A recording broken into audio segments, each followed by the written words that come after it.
Hola, nosotros somos el equipo 2. Estamos conformados por Elsie, Talía, Braulio, Mauricio y su servidor Rodrigo. En este video hablaremos sobre los capítulos 24, 25, 26 y 27 del libro de Economía de Michael Parkin, en el cual estaremos abordando conceptos como ahorro e inversión, niveles de precio e inflación, balanza de pagos, oferta y demanda, entre otras cosas que dentro de poco serán explicadas. Así que los dejo con mi compañero Mauricio, que es el que va a iniciar con el capítulo 24.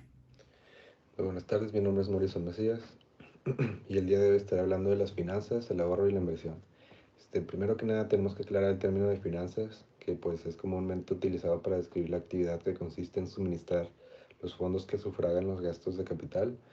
Y bueno, el estudio de las finanzas se enfoca en cómo las familias y las empresas obtienen y utilizan los recursos financieros, de qué manera hacen frente a los riesgos que surgen en la actividad, y con esto el dinero es lo que utilizamos para pagar bienes, servicios, factores de producción, así como para realizar transacciones financieras. Las finanzas y el dinero están estrechamente relacionados, y algunas de las principales instituciones como bancos ofrecen servicios financieros y monetarios. Bueno, por otra parte tenemos el capital de inversión, que vendría siendo la cantidad de capital que se modifica debido a la inversión y a la depreciación. La inversión se incrementa la cantidad de capital y la depreciación se disminuye. La cantidad total gastada en nuevo capital se reconoce como inversión bruta. El cambio entre el valor del capital se denomina con la inversión neta, que vendría siendo igual a la inversión bruta menos la depreciación. Luego tenemos la riqueza y el ahorro, que es el valor de todo aquello que la gente posee. Y bueno, pues esto contrasta con el ingreso, que es lo que las personas ganan durante un periodo de tiempo determinado a cambio de suministrar los servicios de los recursos de su propiedad. Bueno, ahora hablaremos de los tipos de mercados, que primero tenemos el mercado de capital financiero, que vendría siendo el ahorro, que es la fuente de los fondos que se utilizan para financiar la inversión. Y bueno, estos fondos se ofrecen y se demandan en tres tipos de mercados financieros. Primero tenemos el mercado de crédito, el mercado de bonos y luego el mercado accionario. Luego tenemos las instituciones financieras, este, que es una empresa que pues opera a ambos lados de los mercados del capital financiero y a veces funciona como prestar en un mercado y como prestamista en otro. Las principales instituciones financieras son los bancos, los prestamistas, los fondos de pensiones, las campañas aseguradoras y la Reserva Federal. ¿Ok? El mercado de fondos prestables, pues en la macroeconomía, lo que hace es que agrupa todos los mercados financieros que describimos en la sección anterior en un solo mercado de fondos prestables, que es la suma de todos los mercados financieros individuales.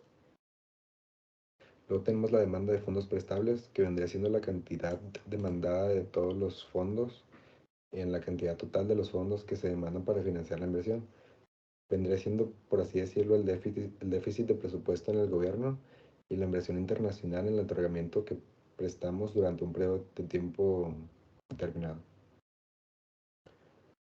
También tenemos la acción del gobierno en el mercado de fondos prestables, que pues vendría siendo cuando el gobierno ingresa al mercado de fondos prestables cuando cuenta con un superávit o un déficit de presupuesto, que pues el superávit aumenta cuando la oferta de fondos prestables contribuye a financiar la inversión.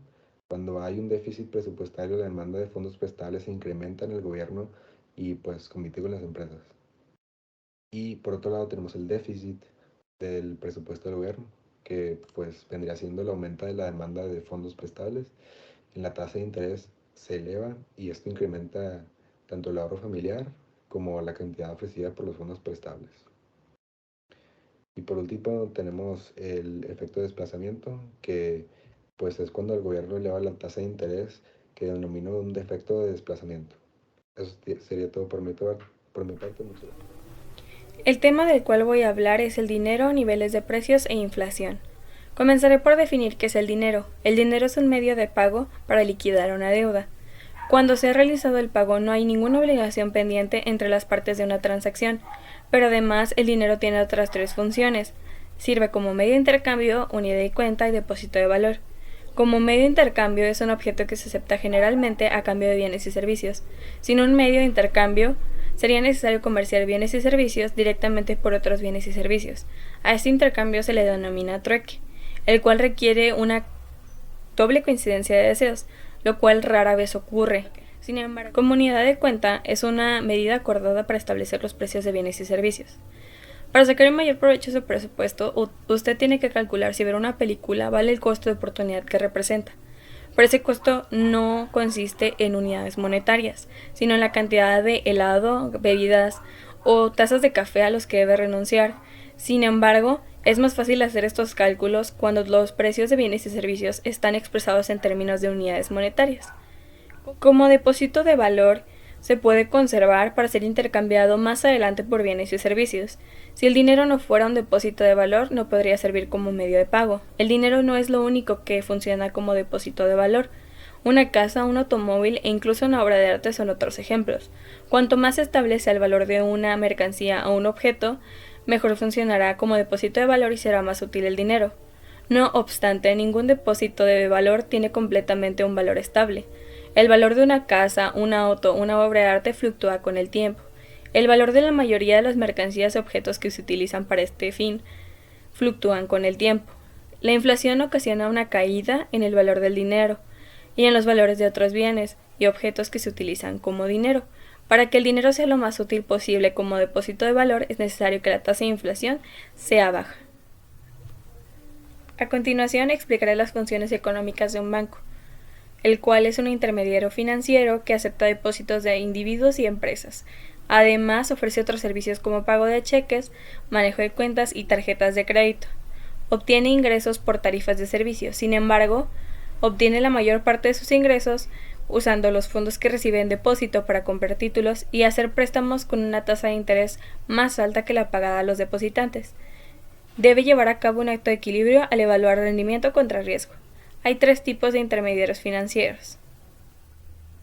El primero son los bancos comerciales, los cuales son empresas autorizadas para recibir y otorgar préstamos. La mayoría de ellos son pequeños y dan servicios a las comunidades locales y regionales.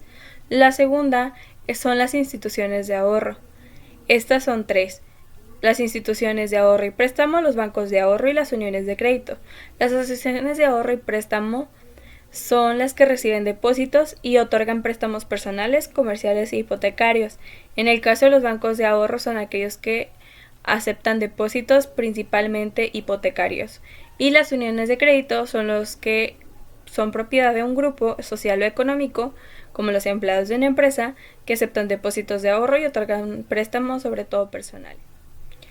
Los fondos de inversión en el mercado de dinero son un fondo operado por una institución financiera que vende acciones del fondo y conserva activos como bonos de gobierno o bonos comerciales en el corto plazo. Las acciones de los fondos de inversión en el mercado de dinero funcionan como depósitos bancarios. Los accionistas pueden emitir cheques de sus cuentas del fondo de inversión. Sin embargo, la mayoría de estas cuentas tiene ciertas restricciones. Por ejemplo, el depósito mínimo que podría hacer es de 2.500. Sin embargo, el mayor monto por el cual puede realizar un cheque sería de 500. El sistema de Reserva Federal es el Banco Central de los Estados Unidos, llamado comúnmente la Fed. Un banco central es a la vez un banco de bancos y la autoridad que regula los intermediarios financieros y aplica la política monetaria, es decir, ajusta la cantidad de dinero en circulación e influye sobre las tasas de interés. Comenzaremos por describir la estructura de la Fed. Los elementos clave de esta son la Junta de Gobernadores, los bancos regionales de la Reserva Federal y el Comité Federal del Mercado Abierto. La Junta de Gobernadores. Una Junta de Gobernadores está formada por 7 miembros, los cuales son designados por el presidente de Estados Unidos y confirmados por el Senado. Quienes la integran desempeñan el cargo por periodos de 14 años escalonados, de manera que cada 2 años queda una silla vacante en la Junta. El presidente de los Estados Unidos designa a uno de los integrantes de la Junta como presidente por un periodo renovable de 4 años. En el caso de los bancos regionales de la Reserva Federal, para la Fed, Estados Unidos se divide en 12 distritos. Cada uno de ellos tiene uno, que brinda servicios de compensación a los bancos comerciales y emite billetes que circulan como efectivo. El Banco de la Reserva de Nueva York Ocupa un lugar especial en el sistema de la Fed porque pone en práctica las decisiones de la política en los mercados financieros. En el caso del Comité Federal del Mercado Abierto, es el órgano principal que formula las políticas del sistema de la Fed. Es el Comité Federal del Mercado Abierto, el cual se compone de los siguientes votantes: el presidente y otros 6 miembros de la Junta de Gobernadores, el presidente del Banco de la Fed en Nueva York y los presidentes de los otros bancos regionales de la Reserva Federal. Se reúne aproximadamente cada 6 semanas para revisar el estado de la economía y decidir las acciones que la Fed de Nueva York deberá llevar a cabo. ¿Cómo el sistema bancario crea dinero? El proceso de creación de dinero comienza cuando la base monetaria aumenta, lo cual sucede si la Fed lleva a cabo una operación de mercado abierto, lo que incrementa las reservas bancarias y genera reservas excedentes. Por el contrario, si esta misma vende títulos gubernamentales en una operación de mercado abierto, entonces los bancos tienen reservas excedentes negativas, es decir, sus reservas son escasas. Y cuando esto sucede, los bancos disminuyen sus préstamos y depósitos. Balanza de pagos y tipo de cambio. La balanza de pagos es un estado contable que resume todas las transacciones económicas entre residentes de un país y residentes del mundo. Existen 3 categorías principales de la balanza de pagos: cuenta corriente, cuenta capital y cuenta con reservación, oficiales. ¿Cómo se registran las transacciones de la balanza de pagos? Cualquier transacción que traduzca un pago al exterior es anota como débito y se le acompaña siempre con un signo negativo. Cualquier transacción que traduzca un ingreso procedente del exterior es anotada como un crédito y se le acompaña con un signo positivo. En la balanza de pagos se registran 2 tipos de operaciones. Uno, transacciones que suponen la exportación e importación de bienes y servicios anotadas en la cuenta corriente. Son transacciones que suponen la compra de activos. Para los registros de balanza de pagos debemos de tener muy en cuenta el principio de la partida doble, según la cual cada transacción económica debe ser registrada en 2 ocasiones, una como crédito y otra como débito. Cargos de balanza, cuenta corriente y cuenta de capital. Tipo de cambio: es el valor entre una divisa y otra. ¿Qué es la divisa? La divisa es como tal el valor de una moneda extranjera dentro de un lugar. Porque digamos, si nosotros queremos comprar, Japón quiere comprar un avión en Estados Unidos, Japón tiene que pagar ese avión con dólares porque es la moneda que están manejando allá. Y digamos, si Estados Unidos quiere comprar un avión, lo mismo, en Japón tiene que pagar con la moneda de Japón, que son los yenes.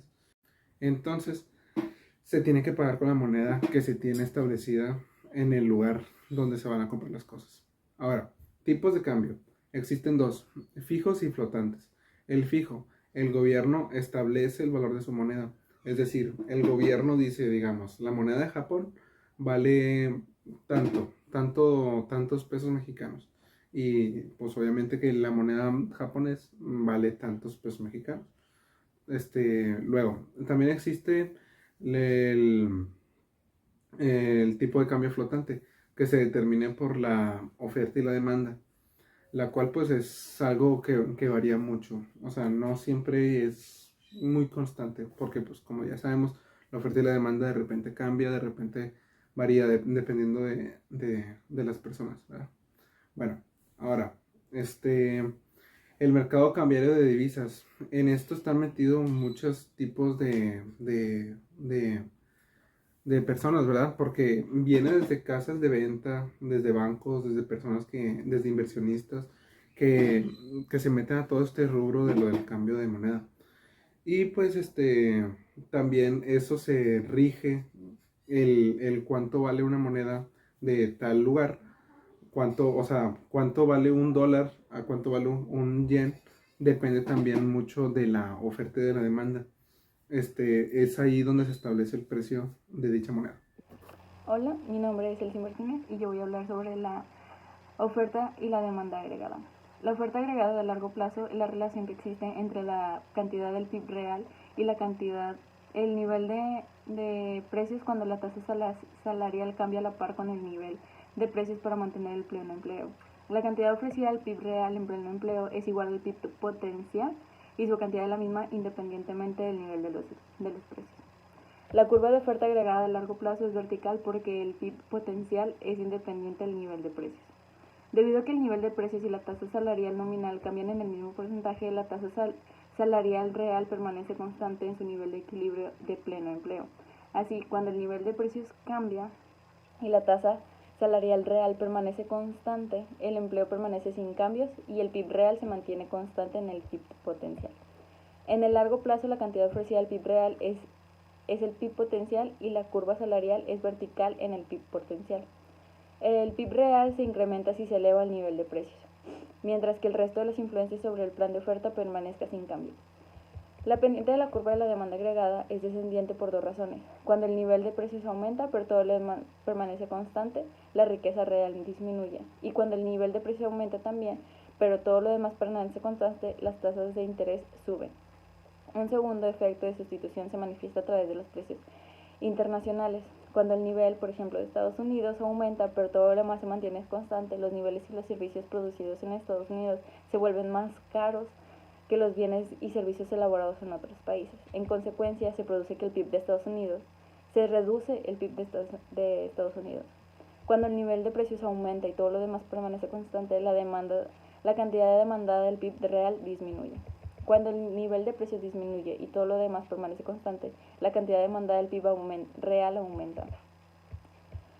Un aumento en el ingreso futuro esperado incrementa la cantidad de bienes en consumo de las personas planean comprar hoy e incrementa la demanda agregada. Un aumento de la tasa de inflación futura esperada aumenta la demanda agregada hoy porque las personas deciden comprar más bienes y servicios a los precios actuales relativamente menores. Un aumento en las utilidades futuras esperadas incrementa la inversión que las personas planean realizar hoy y aumenta la demanda agregada.